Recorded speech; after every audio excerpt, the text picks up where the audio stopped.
Hello, my name is Ryan Harris and I'm an underwater archaeologist with Parks Canada. And we have a real treat for you today, as you're going to be the first people in the entire world to witness a live broadcast from the wreck site of HMS Erebus, one of the two ships from the lost Sir John Franklin expedition of 1845. I'm joined underwater here today by my colleague from the underwater archaeology team, Thierry Boyer, who's doing the camera work, and also my leading seaman, Caleb Hooper, from the Royal Canadian Navy, Fleet Diving Unit Atlantic, who's going to be making sure that our umbilicals, which should say our breathing hoses, don't fall on the wreck site to damage the wreck. The three of us are going to take you on a guided tour of this remarkable shipwreck site, and we're going to make several strategic stops to show you some of the most interesting parts of the wreck. So that said, why don't you follow me? So here is the first stop on our tour of HMS Erebus, and this is pretty much one of the first features we saw when we inspected the site with our remotely operated vehicle, or underwater robot, last September. You're at the end of your umbilical. What you see here are two brass 6-pounder cannon.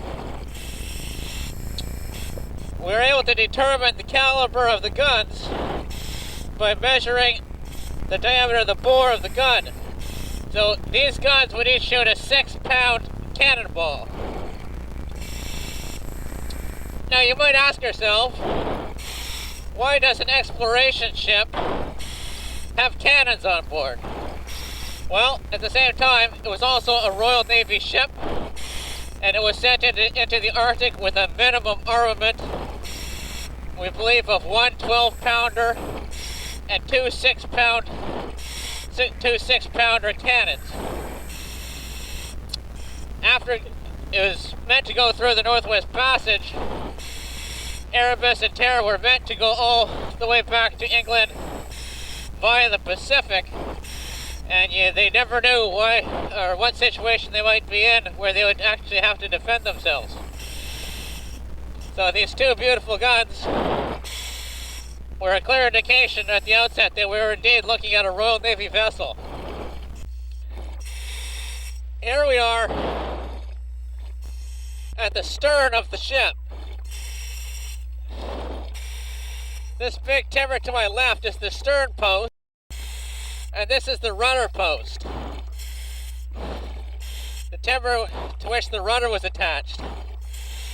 One of the most interesting things about HMS Erebus is that, along with HMS Terror, it was one of the first two ships to be modified to have a screw propeller for polar navigation.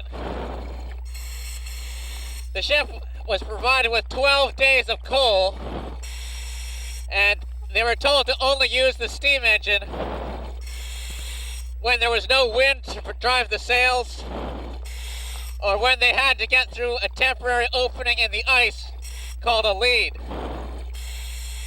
So they didn't want to have the propeller in place all the time because it would just slow them down. So what we see in here is the mechanism by which the propeller can be raised and lowered in and out of position. So these bronze tracks allowed the two-bladed propeller to be lifted up through an opening or a well in the deck when it wasn't in use. The point of this is that when they were overwintering in the Arctic, the ice couldn't tear away the rudder post or the propeller, and they would actually fill up this space. This is called the propeller aperture. This is where the propeller would turn, right where I'm looking at you, and they would fill it up with wood to protect the stern during the winter. Next, we're actually going to proceed up to the top of the upper deck and take a look where the men would have walked on the ship. Let's go.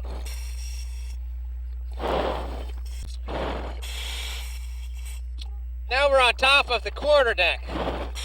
This is the part of the deck, all covered with kelp, now, where the officers would have controlled the ship. What I'm looking at here is the rectangular outline of a skylight, and this is actually a window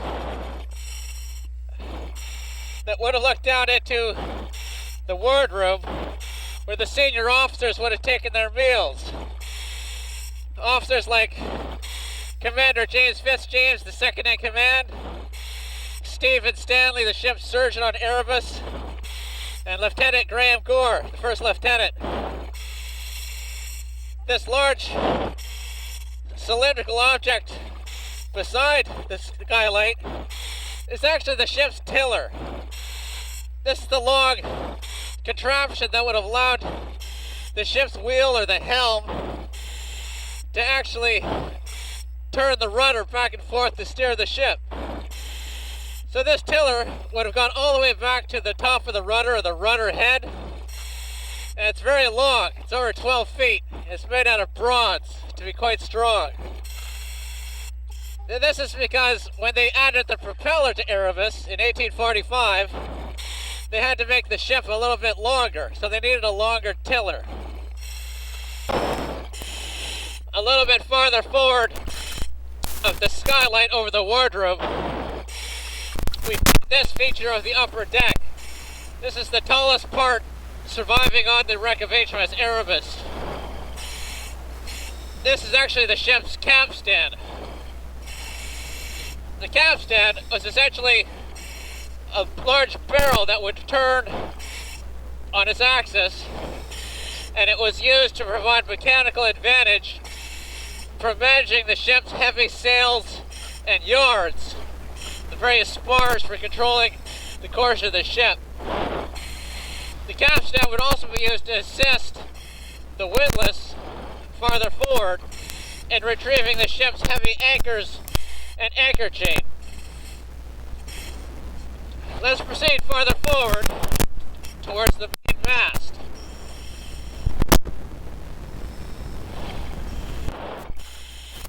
Here we are at the site of the main mast. The tallest of the three masts on the ship. The top of it has been broken off. Just as the Inuit say, when Erebus sank, they found it the following spring, but only to the point where they could see the mast still sticking above the surface of the water. So the broken top of the main mast shows how the ice violently carried the mast away soon after it sank. On either side of the main mast are these interesting features here.